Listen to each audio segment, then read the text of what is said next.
मांगी ना।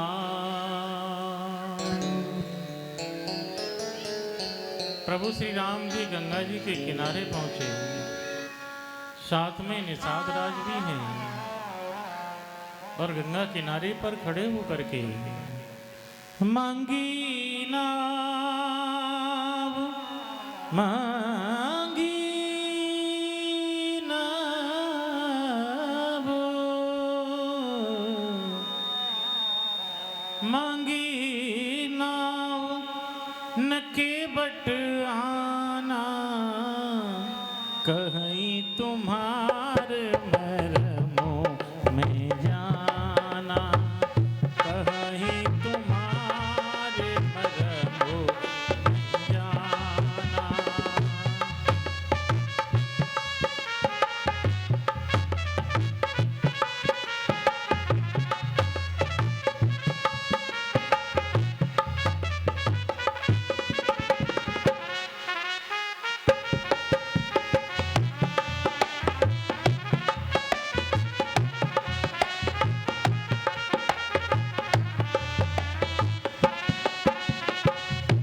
देखिए नाव मांगी या नहीं मांगी, लेकिन केवट नहीं आया।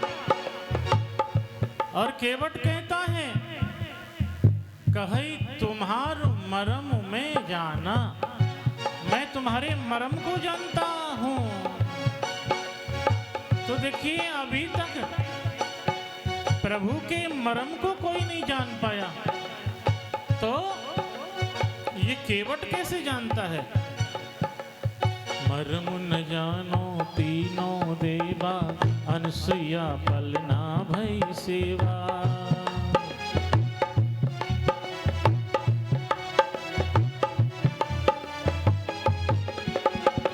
मरम न जानो तीनों देवा, अनसुया पलना भई सेवा। मरम न जानो तीनों रानी, उमा लक्ष्मी और ब्रह्माणी।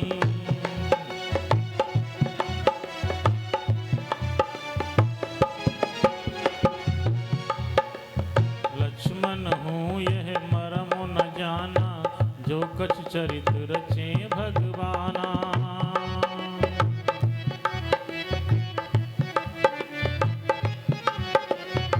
लक्ष्मण हूँ यह मरम न जाना, जो कछ चरित रचे भगवाना।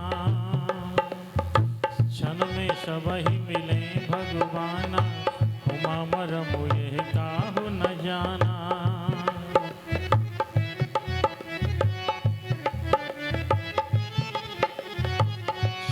सबहि मिले भगवाना, उमा मरम यह काहू न जाना।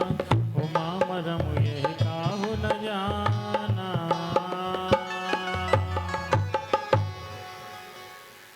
जब देखिए न तो तीनों देवता मरम जान पाए, न तीनों रानी उमा लक्ष्मी ब्रह्माणी मरम जान पाए। 24 घंटे जागने वाले लखन भी प्रभु का मरम नहीं जान पाए। तो फिर ये केवट कैसे जानता है? क्या मरम जानता है केवट? कि आपके चरण कमलों की रज ऋषि नारी बना देती है, एक ये मरम जानता है। दूसरा मरम ये जानता है कि आपके चरण में पद्म है। क्या है? पद्म।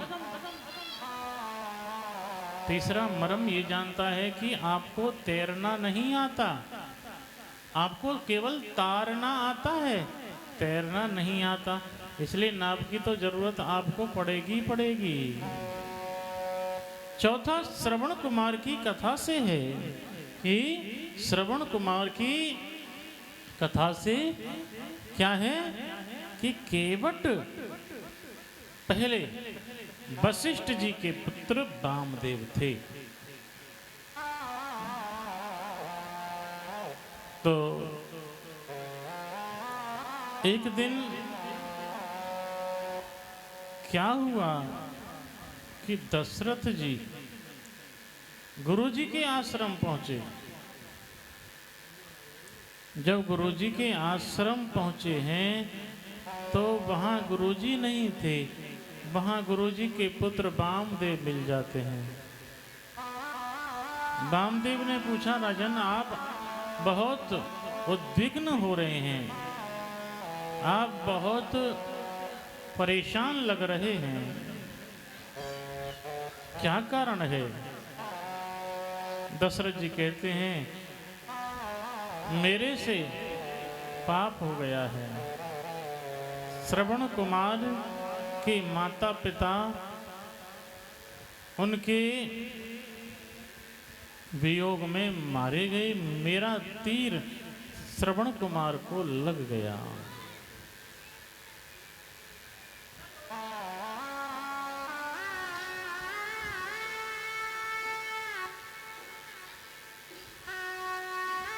वामदेव ने कहा, ये तो बहुत छोटा पाप है। वैसे तीर दशरथ जी का नहीं लगा था, श्रवण कुमार को तीर दशरथ जी का नहीं लगा, रावण का लगा था।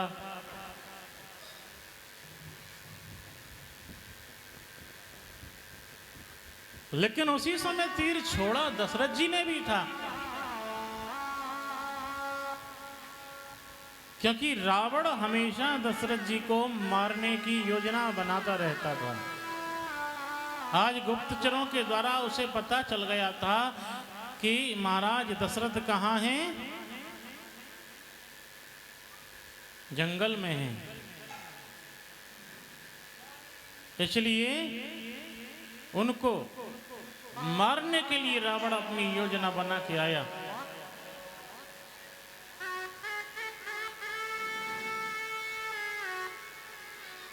और तीर रावण ने भी छोड़ दिया। तो रावण का जो तीर था वो श्रवण कुमार को लगा था। दशरथ जी ने सोचा, मेरा ही तीर लगा है।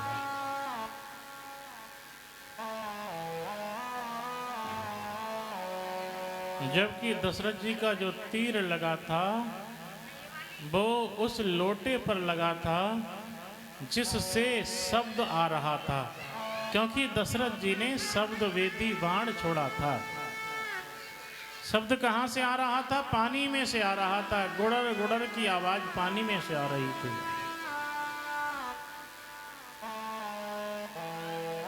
या तो ये मानिए कि दशरथ जी शब्दवेदी विद्या जानते नहीं थे, और अगर जानते हैं तो उनका तीर श्रवण को नहीं लगना था, वो शब्द पर लगना चाहिए था, तो शब्द पर ही लगा था।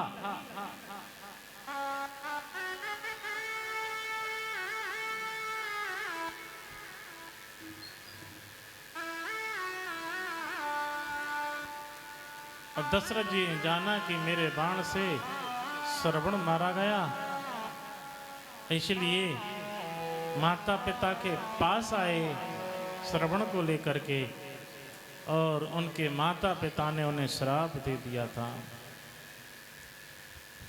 तो वामदेव कहते हैं, महाराज ये तो छोटा सा पाप है, आप 3 बार राम राम कह दो और आपको पाप से मुक्ति मिल जाएगी। 3 बार राम राम दशरथ जी से कहलवा लिया वामदेव ने। दशरथ जी को शांति मिल गई, चले गए। राम के नाम में बहुत शक्ति है, बहुत ताकत है। व्यक्ति भाव से ले तब, लेकिन व्यक्ति का भाव नहीं बन पाता, केवल मतलब से लेता है। राम राम भी करेगा तो मतलब से ही करेगा। अगर भाव से करने लग जाए तो कल्याण हो जाएगा। हमारे यहाँ एक सेठ जी थे, बनिए थे, मिठाई की दुकान थी। तो इतने से बच्चे से भी, छोटा सा बच्चा भी अगर दुकान से निकल के जा रहा है रास्ते से, तो उससे भी राम राम बोलते थे। हर व्यक्ति से राम राम बोला करते थे, क्योंकि उन्हें मालूम था कि राम के नाम से व्यक्ति का कल्याण हो जाता है। अब पिताजी आए, पिताजी से वामदेव ने कहा, पिताजी दशरथ जी आए थे, बड़े व्याकुल थे, उनसे पाप हो गया था। क्या पाप हो गया? सारी घटना बताई वामदेव ने। वशिष्ठ जी ने कहा, अरे वामदेव, तूने मेरे इष्ट को इतना कष्ट दे दिया, ये छोटा सा पाप था, और इस छोटे पाप से छुटकारा दशरथ जी को दिलाने के लिए तूने मेरे इष्ट को इतना कष्ट दिया। जा तू शूद्र हो जा, तू क्या हो जा? शूद्र हो जा। वामदेव कहते हैं, पिताजी मुझे मालूम नहीं था, गलती हो गई। वशिष्ठ जी कहते हैं, चल तू गलती मान रहा है, व्यक्ति अगर गलती माने तो उसकी गलती को माफ कर दिया जाता है या उसमें कुछ सुधार कर दिया जाता है। गुरुजी कहते हैं, बेटा तुझे शूद्र तो बनना पड़ेगा, लेकिन तू गंगा का केवट बनेगा। होगा तो तू शूद्र बेशक, गंगा का होगा तू केवट। जब मांगे राम तुमसे नैया, तो चरणों को धोना केवट। वशिष्ठ जी ने बता दिया, बेटा तेरे पास राम आएंगे, उनको वनवास होगा, और तू नाव में मत बिठाना, नाव में बिठाने से पहले तू उनके चरणों को धो लेना। वामदेव ने कहा, पिताजी मैं कैसे पहचानूंगा? पिताजी कहते हैं, वे स्वयं बताएंगे, वे स्वयं बताएंगे। प्रभु केवट को अपना परिचय दे रहे हैं, स्वयं अपना परिचय दे रहे हैं। क्या दे रहे हैं? मांगी नाव न केवट आना, न केवट आना, न केवट आना। मांगी नाव न केवट आना, न केवट आना, न केवट आना। केवट सोचने लगा कि ये नाव भी मांग रहे हैं और मना भी कर रहे हैं कि न केवट आना, न केवट आना, न केवट आना। चक्कर क्या है? राधे श्याम जी ने भी लिखा अपनी रामायण में,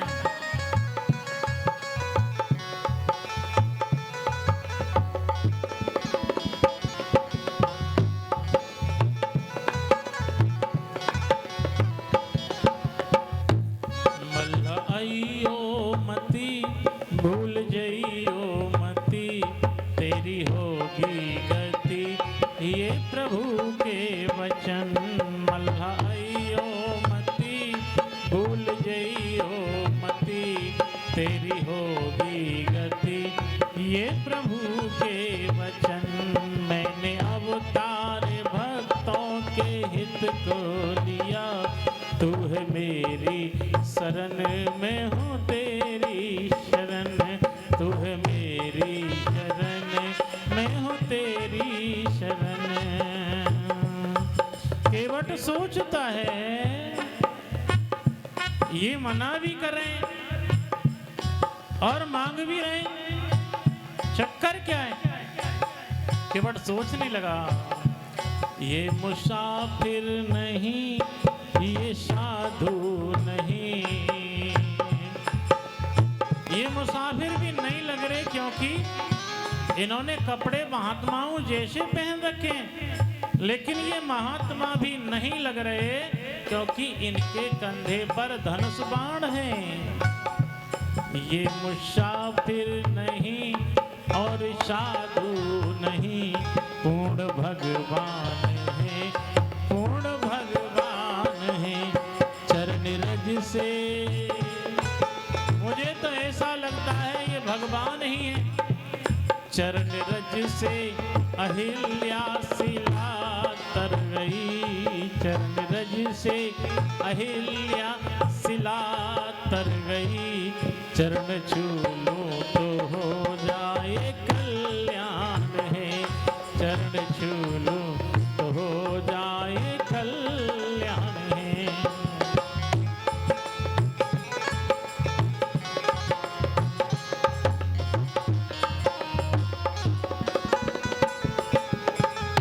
केवट सोचता है, ये वही भगवान मालूम देते हैं जो पिताजी ने बताया था।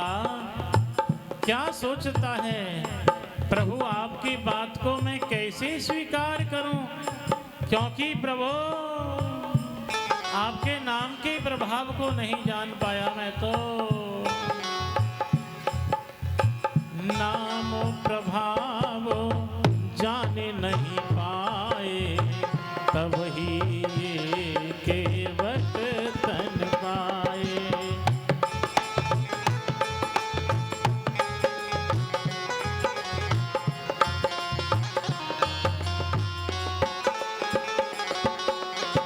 तुम्हारे नाम के प्रभाव को अगर मैं जान जाता तो आज मुझे केवट नहीं बनना पड़ता।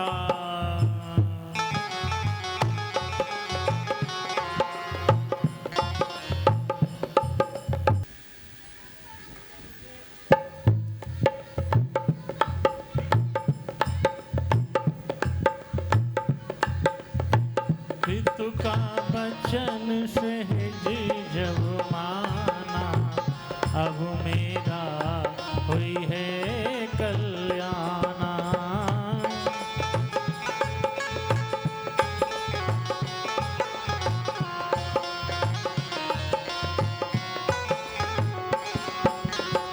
नहीं जानो रहे फेर जनाई, इसमें मेरी होई भलाई।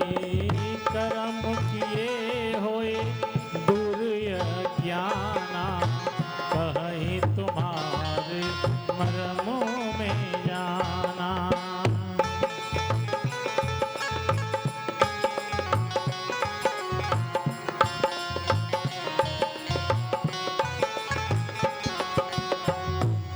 तो केवट कौन थे? वशिष्ठ जी के पुत्र वामदेव थे। चलिए ये मान लें कि केवट वशिष्ठ जी के पुत्र वामदेव नहीं थे, तो फिर कौन थे? केवट थे कछुआ। कौन थे? कछुआ। भैया किसी का नाम हो तो बुरा मत मानियो।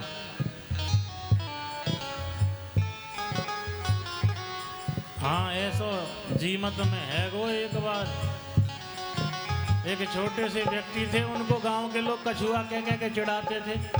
अब कथा हमारी चल रही आज के दिन, केवट प्रसंग, कछुआ का प्रसंग आ गया। अब वो उठ के चले गए, नाराज है गए। बजाने वालों के पास में उनके गांव के ही एक जो मजीरा बजाए रहे, अब दूर से कहने लगे इनने किब्बाई होगी तुम पे, इनने किब्बाई होगी। फिर सुबह को मिले, मैंने की महाराज हम पे काऊ ने ना किब्बाई, हम तो कथा कह रहे थे, हमें मालूम नहीं कि लोग तुमको कछुआ कह के चिढ़ाते हैं। इसलिए कभी लोग कभी कभी हो जाता है ऐसा है। तो केवट कौन थे? कछुआ थे। और जब प्रभु गंगा तट पर पहुंचे तो मल्लाह क्या बोला, खुद मल्लाह बता रहा है, शब्दों से जुड़े। ना बुलाने से सरकार इनकार है,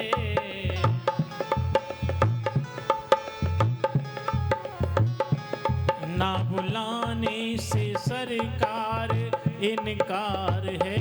कछुआ पार है, कछुआ पार है, कछुआ पार है, कछुआ पार है, कछुआ पार है, कछुआ पार है। केवट क्या कह रहा है? कछुआ पार है, यानी अपने को बता रहा है कि कछुआ पार पे खड़ा है।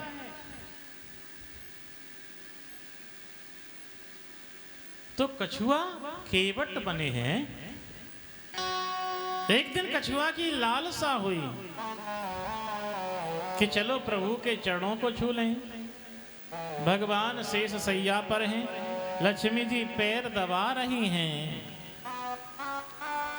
तभी कछुआ प्रभु के चरणों को छूने के लिए आया, और जैसे ही चरण छूने के लिए कछुआ आया, जब छूने चरण चला कछुआ, तब शेष मारे फुसकार दई। जैसे कछुआ आया पैर छूने के लिए, शेष जी ने फुसकार मारी। कछुआ बेचारा बैक हो गया। कछुए का जब अपमान सुना, कछुए का जब अपमान हुआ, लक्ष्मी जी रूठ के बैठ गईं। लक्ष्मी जी रूठ गईं, बोलचाल बंद,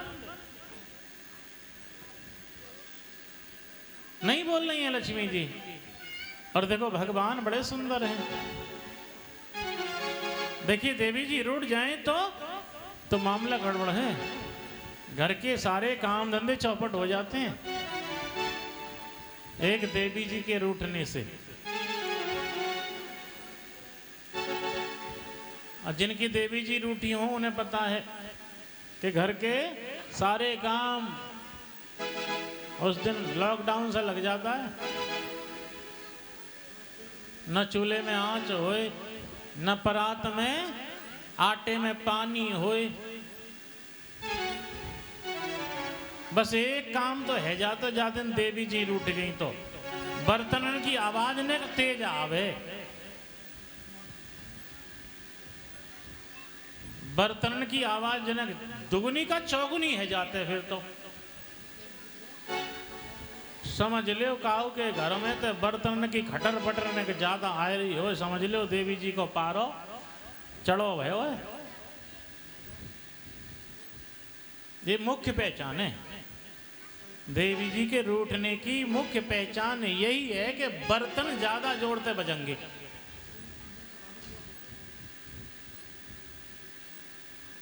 तो महाराज ऐसे समझो, अभी समझ में नहीं आई तुम्हारी में। मौसम बहुत बढ़िया था, जैसे कल आंधी आ गई, एक आध बूंदू परी, बूंदा बांदी है रही साहब महाराज। और जब बूंदा बांदी है रही तो एक देवी जी की इच्छा हुई कि चलो आज पुआ बना में। आज क्या बनाए लें? पुआ बनाए लें। देखो पुआ कौन से मौसम में ज़्यादा अच्छे लगे? थोड़ी थोड़ी बूंदें पड़ रही हों, न ज़्यादा गर्मी हो न ज़्यादा ठंड हो, तो पुआ बहुत अच्छे बनते हैं, मुलायम। और देवी जी ने पुआ बनाए साहब।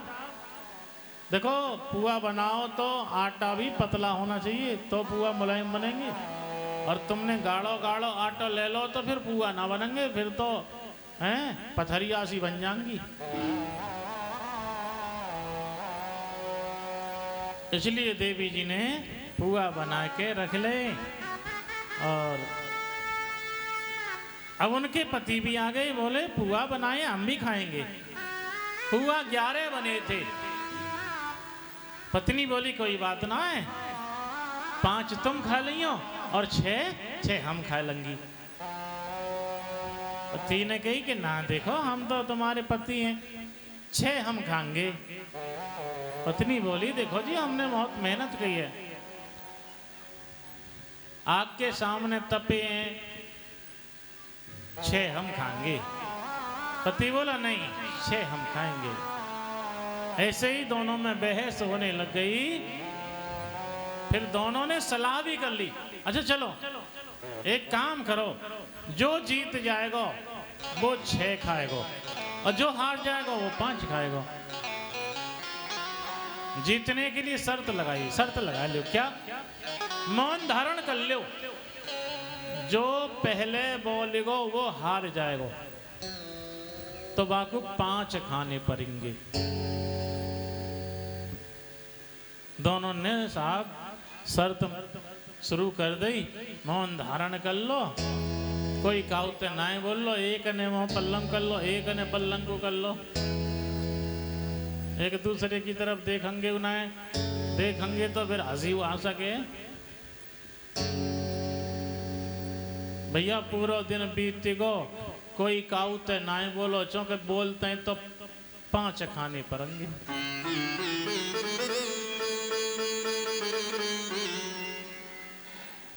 पूरी रात गुजर गई, कोई काउते नाए बोलो, बाहर की केवाड़ खुल रही, कुत्ता आए रहे जाए रहे और पूरा साहब बह गए।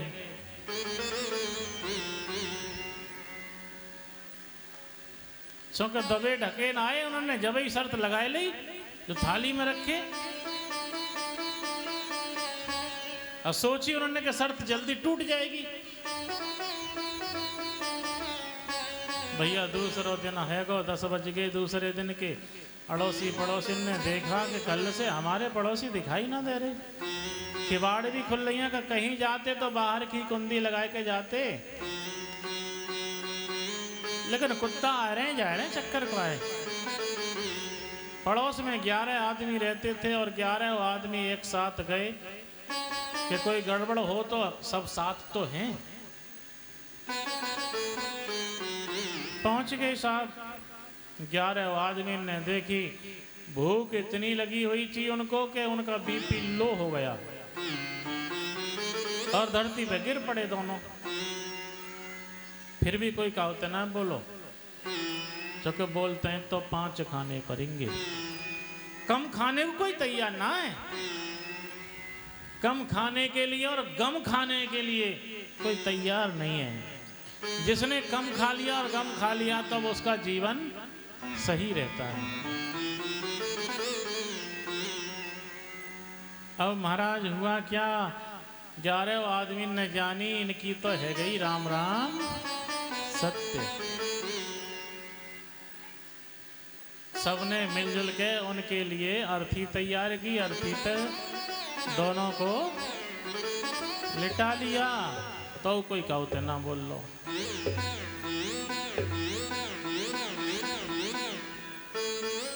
शमशान ले गए, चिता पे रखे रहे, तो कोई कहते ना बोल लो।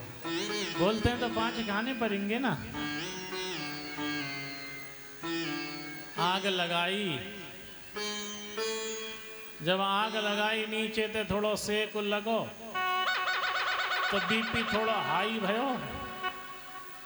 पत्नी सोचने लगी बोले वो ना है।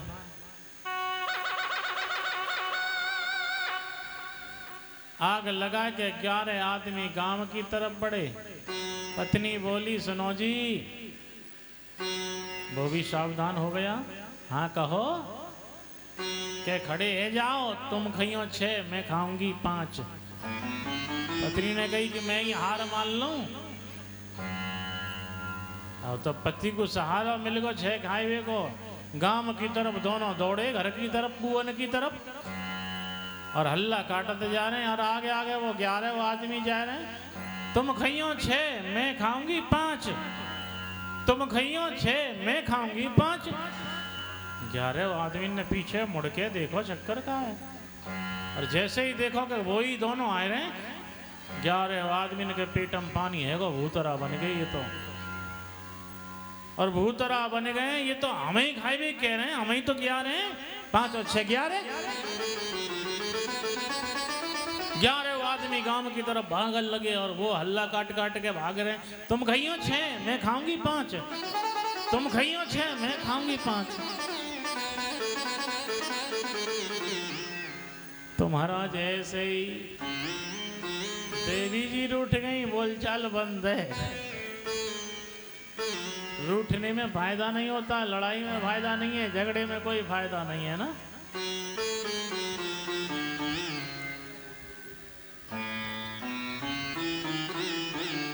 देवी जी का अपमान नहीं होना चाहिए। क्यों रूठी थी देवी जी? ऐसे समझो, आपकी समझ में आएगा। देवी जी, लक्ष्मी जी जो हैं सागर की पुत्री हैं और कछुआ भी सागर का पुत्र है। इसलिए अपमान किसका हुआ? भैया का। और भैया का अपमान देवी जी सहन करती नहीं है। इसलिए क्या हुआ? देवी जी रूठ गई।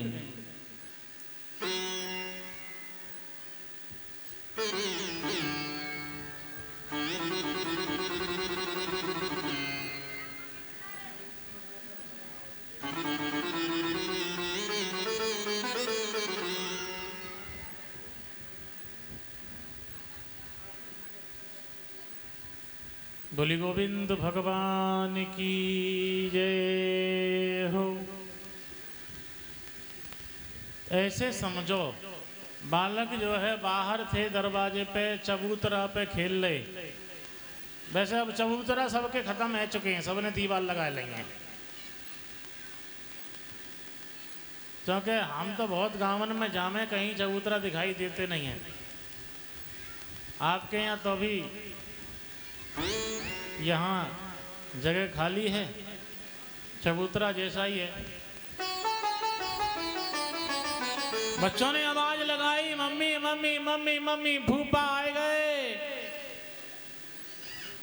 मम्मी ने प्याज की गांठ काटी, बगल में दबाई। कह दे अपने पापा तक कह दे मम्मी को बुखार आए रो, चाय पानी बनाए के प्याज दंगी। देखो, प्याज की गांठ काट के बगल में दवाई लियो तो शरीर में तो बदबू बुखार जैसी आवेगी। तो सामने वालों भी मान जाएगा कि हाँ बुखार आएगा है। और दूसरे दिन बच्चों ने आवाज लगाई, मम्मी मम्मी मम्मी मम्मी, मामा आए गए। महाराज बुखार बुखार उतरेगा, चूल्हे पे करैया धर गई, कचौरी होने लगी।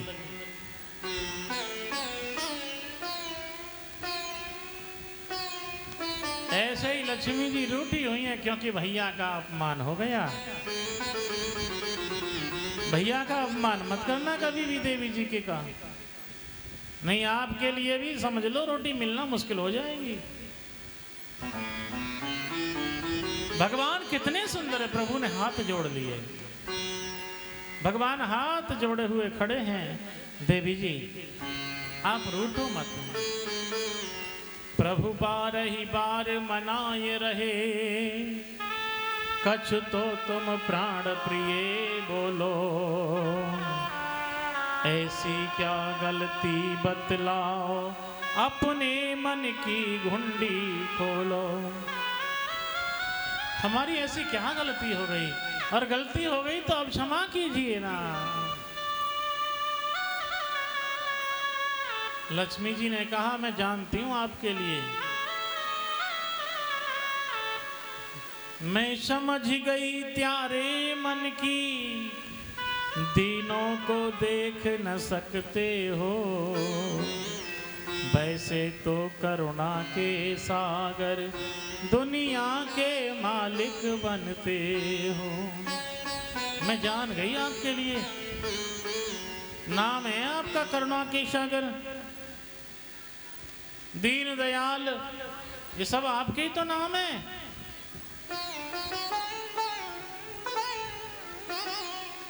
और मेरो भैया गरीब था ना, मेरो भैया आपके चरण छूने के लिए आया था, तो आपने चरण नहीं छुलवाए। अगर मेरो ही भैया मालदार हो तो ना, तो तुम तो 50 बार मेरे भैया की खुशामत करते।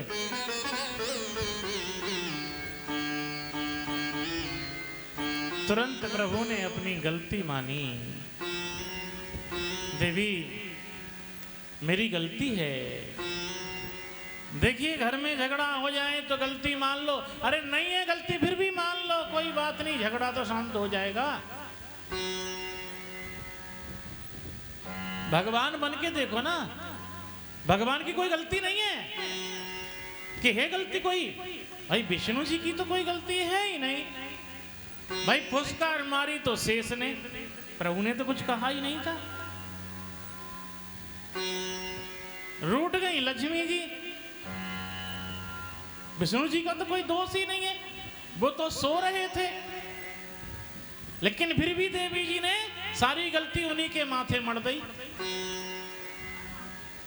और भगवान वैसे ही नहीं बना जाता है, बड़ा वैसे ही नहीं बना जाता, बड़े को सहन करना पड़ता है साहब।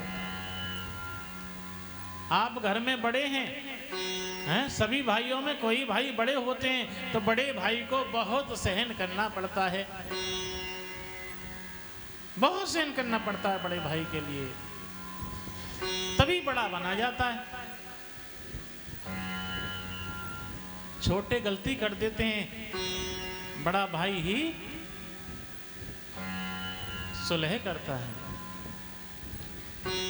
तो भगवान बन के देखिए, गलती नहीं है फिर भी गलती मान लो, हम हमारी गलती है। विष्णु जी कह रहे हैं हाँ मेरी गलती है, तुम चिंता मत करो।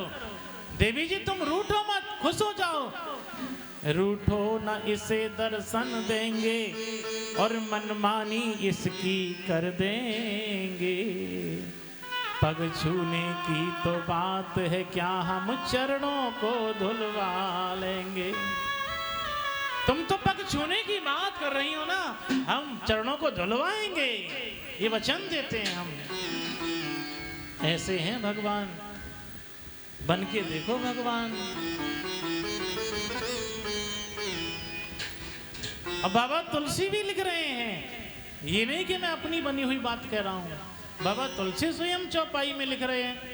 सोई कछुआ अब केवट भयऊ, वही कछुआ आज केवट बना है। प्रभु ही निहार मगन मन भयऊ। इसीलिए तो मैं कहता हूं कि आप रामायण को पढ़ो तो अर्थ सहित पढ़ो, उसके अर्थ पर ध्यान दो। ये नहीं कि आप पढ़ते चले जा रहे हैं। रोज कह रहा हूं मैं, जब से कथा चल रही है तब से मैं यही कह रहा हूं। ये नहीं कि पढ़ते चले गए, अलाई उतारते चले गए, अलाई उतारते चले गए, तो उससे कुछ नहीं होने वाला। ना कुछ सीख मिलेगी ना कुछ होगा। अलाई मत उतारो, उसे पढ़ो, समझो और समझाओ। जितनी भी कथा मैंने यहां बोली है सब रामचरितमानस में लिखी है। रामचरितमानस से अलग में गया ही नहीं हूं।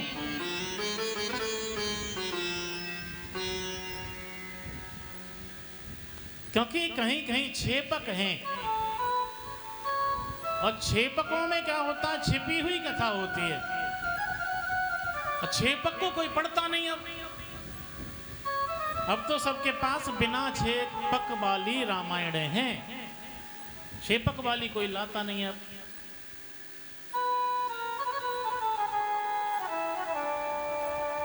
इसलिए छेपक वाली रामायण जरूर लाइए, उसे पढ़िए,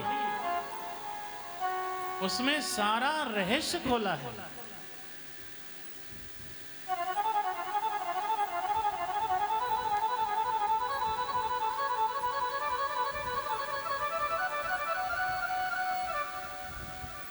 हम चरणों को धुलाएंगे। वही कछुआ केवट बना। आज मन में बड़ा प्रसन्न हुआ, देख चरण को करत विचारा, पिछली बात समझ मन मारा। पूरा प्रमाण मिल रहा है कि केवट कौन था, कछुआ ही था। बाबा तुलसी चौपाई, दो दो चौपाइयों में लिख रहे हैं। देख चरण को करत विचारा, पिछली बात समझ मन मारा। मांगी नाव न केवट आना, कहिए तुम्हारे मरम में जाना। तो केवट कौन थे? कछुआ थे। और केवट ने क्या कहा कि प्रभु अगर आपको उस पार जाना है तो एक शर्त है। भगवान बोले अरे भैया तेरे यहाँ नाव में बैठने पर भी शर्त लगाई जाती है। केवट बोला हाँ मेरे यहाँ तो सब काम शर्त से होते हैं, बिना शर्त के मेरा कोई काम होता ही नहीं है। भगवान बोले भैया तेरी तो अलग ही परंपरा है। प्रभु ने सोचा जेब में तो कुछ है नहीं, छदम्मी भी नहीं है जेब में, इकन्नी भी नहीं है, अठन्नी भी नहीं है, चवन्नी भी नहीं है, और उस पार जाना जरूर है, तो इसकी शर्त माननी पड़ेगी। जब आपकी जेब खाली हो तो सामने वाले की शर्त मान लोगे, तभी आपका कार्य पूरा हो पाएगा। पूछ बैठे भैया बताओ आपकी क्या शर्त है। क्या बोल रहे हैं भैया बताओ आपकी। और आप क्या बोलते हो, कोई ट्री वाला भी जाए तो क्या ओए ट्री, ये नहीं बोलोगे ट्री वाले। ओए रिक्शा, ये नहीं बोलोगे रिक्शा वाले।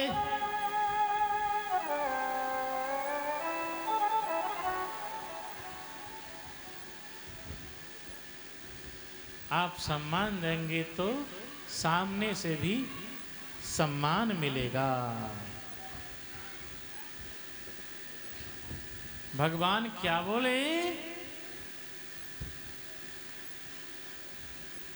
भैया आपकी क्या शर्त है। जो प्रभु पार, केवट कहता है जो प्रभु पार अवश्य गाचे हूँ। मोहि पद पद मोह पखारन गए हूँ। मोहि पद पद मोह पखारन गए हूँ। जो प्रभु पार अवश्य गाचे हूँ।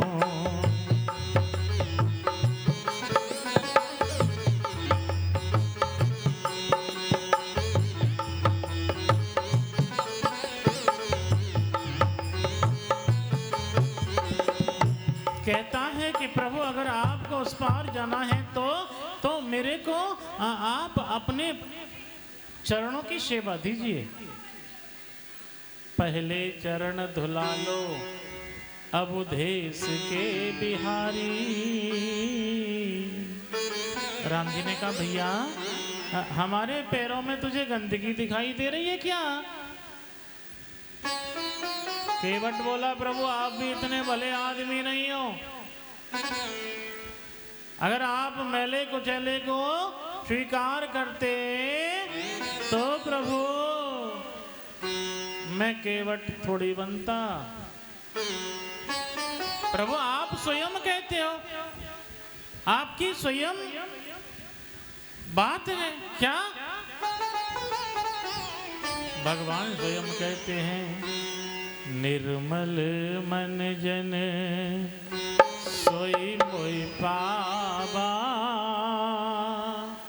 मोहि कपट छल चित्र न भावा।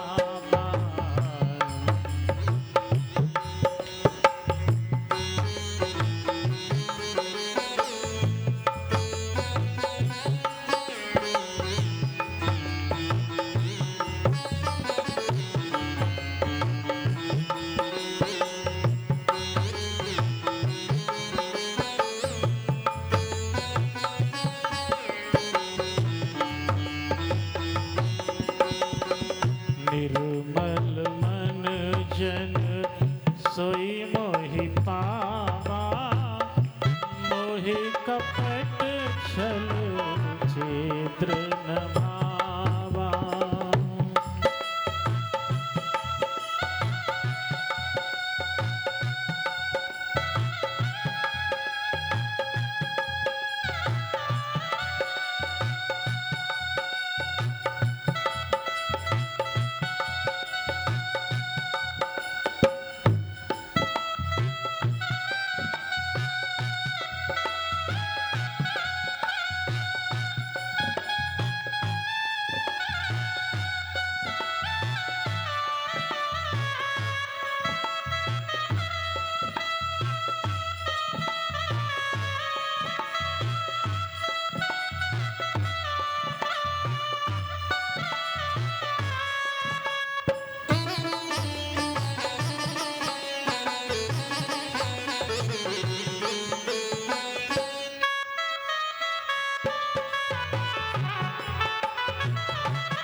कहा प्रभु स्वयं आप कहते हैं कि मेरे लिए कपट छल छिद्र अच्छा नहीं लगता, जो निर्मल होता है वही आपको पसंद है। तो प्रभु मैं पीछे क्यों रहूं, मैं भी आपके चरणों को निर्मल करूंगा।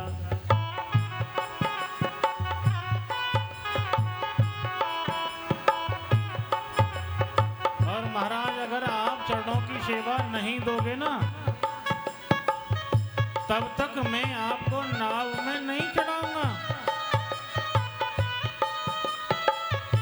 लक्ष्मण जी बड़े क्रोध में आ रहे हैं।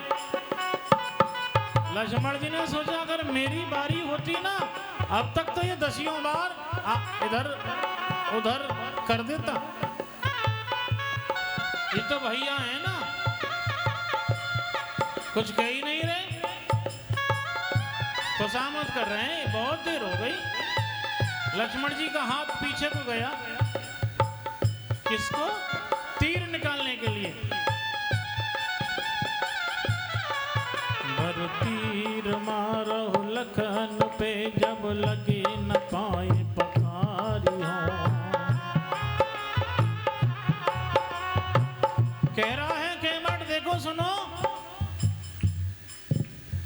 मुझे महाराज दशरथ की सौगंध है,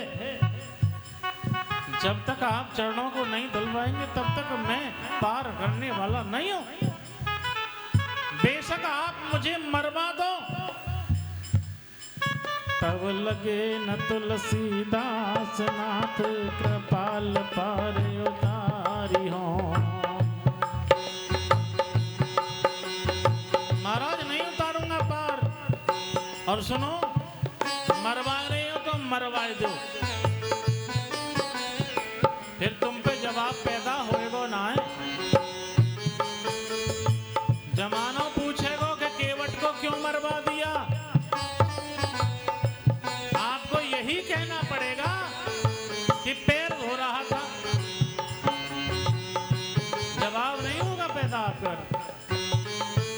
और केवट कहता है देखो सुनो प्रभु, अगर आप मरवा दोगे तो मुझे फिर भी फायदा होगा। एक फायदा तो ये है कि इन्होंने पहले फुसकार मारी। केवट कह रहा ये पहले शेषनाग थे और इन्होंने पहले मुझे फुसकार मारी और मैं मरेगो, और फिर मैं कछुआ से क्या बन गया, आदमी बन गया। इनके मारने से मुझे तो पदोन्नति हो रही है। पहले कछुआ था, आदमी बन गया अब। और अगर अब की बार मार दिया तो मुझे पूरा भरोसा है कि मैं आदमी से देवता बन जाऊंगा।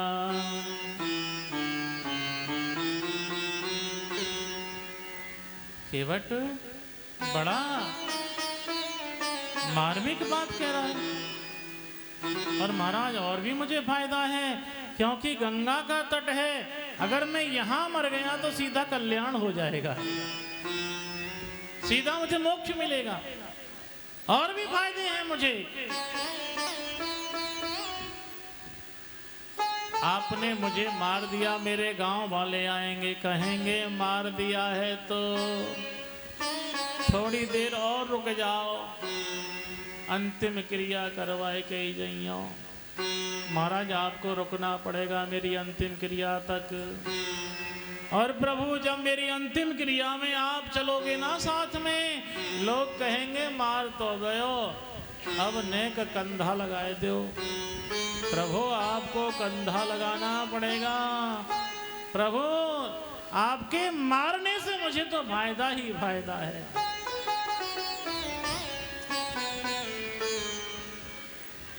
और महाराज चरण तो मैं इसलिए धो रहा हूं कि मुझे शंका है। क्या शंका है? बन गई है शिला सुंदर नारी, चरणों की धूल परसते ही जड़ में चेतनता आती प्रभु, यह जीवन मोर परसते।